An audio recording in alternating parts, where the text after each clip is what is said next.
E muitas vezes nós chegamos para algumas pessoas que vêm questionar para nós, e essa pessoa está contando para todo mundo, menos para Deus. Eu falo, mas Deus já sabe, mas Ele quer ouvir a sua voz. Tem muitas pessoas que chegam para nós e falam, não sei orar, mas sabe conversar com todo mundo. E o que o Senhor quer é que você converse, conte o seu dia. Conte a sua dor para Ele. Conte aonde está te machucando. O segundo ponto, onde fala muito comigo nessa passagem, quando Jesus pede para chamar, Ele diz assim: coragem, levante-se, porque Jesus está te chamando. Isso me faz uma breve reflexão de que quando nós estamos vivendo um momento de escassez, de dificuldade, um momento que nós precisamos da provisão do Senhor, e quando Jesus nos chama para viver algo novo, nós precisamos ter coragem.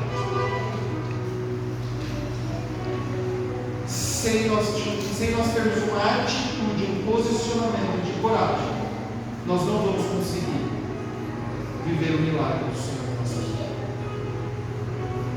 Nós não vamos conseguir romper essa barreira.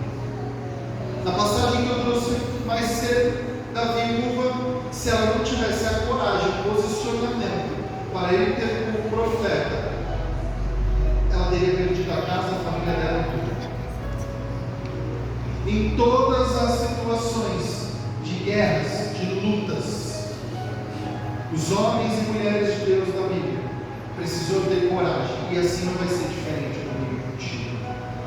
Porque quando Jesus nos chama para viver o novo, para viver o milagre, isso requer um posicionamento, isso requer uma renúncia. Nós precisamos deixar velhos hábitos. Para este homem, por mais que ele estava ali buscando, ele iria ter a oportunidade de resolver o problema dele. Mas há quanto tempo ele estava vivendo aquela situação? Há quanto tempo ele estava mendigando?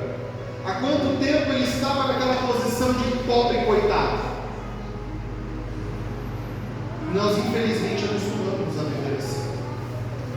E para viver o novo, para retornar a visão, para voltar a viver o que o Senhor tem preparado para mim e para você, nós precisamos ter o espírito de coragem.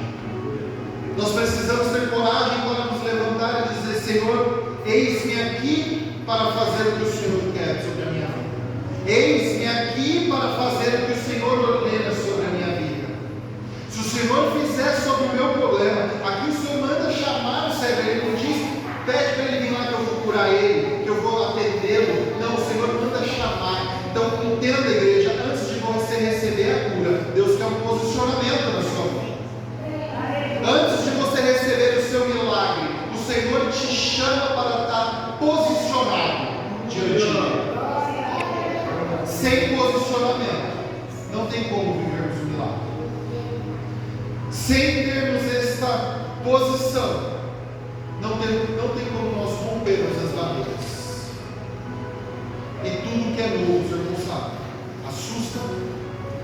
Tudo que é novo é difícil, dá medo de recuar, dá medo de chutar, dá vontade de chutar o pau da barraca, porque infelizmente até com o que é ruim a gente acostuma. Até com o que é ruim nós começamos a, já estou acostumado, faz parte do meu dia a dia, nada dá certo. Eu vou tentar pagar as contas esse mês. Mês passado não deu, vamos ver esse agora. Até com a situação delicada, independente seja na nossa área financeira, no nosso casamento, com os nossos filhos, nós acostumamos a viver. Nós temos que entender e nos posicionar para parar de viver de migalhas. Porque o Senhor hoje chama você para sentar na mesa. Amém. Outro ponto, meus irmãos, muito importante que fala comigo. Jesus, ele no momento onde o cego se posiciona na frente dele, ele pergunta para ele: o que você quer que eu faça?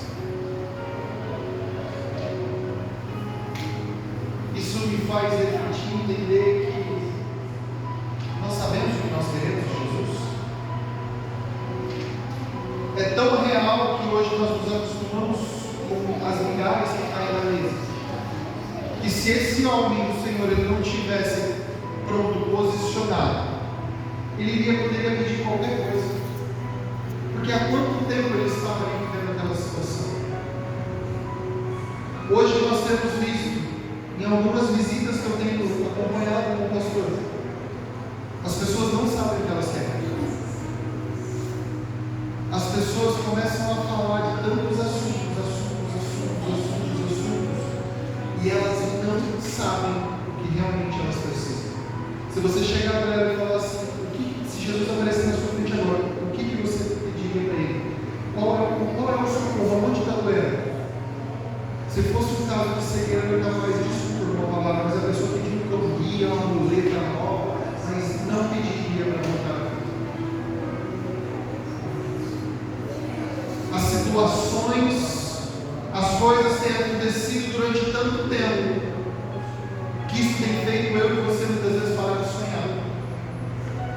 Parar de acreditar que um dia voltaremos a ver e viver o milagre do Senhor.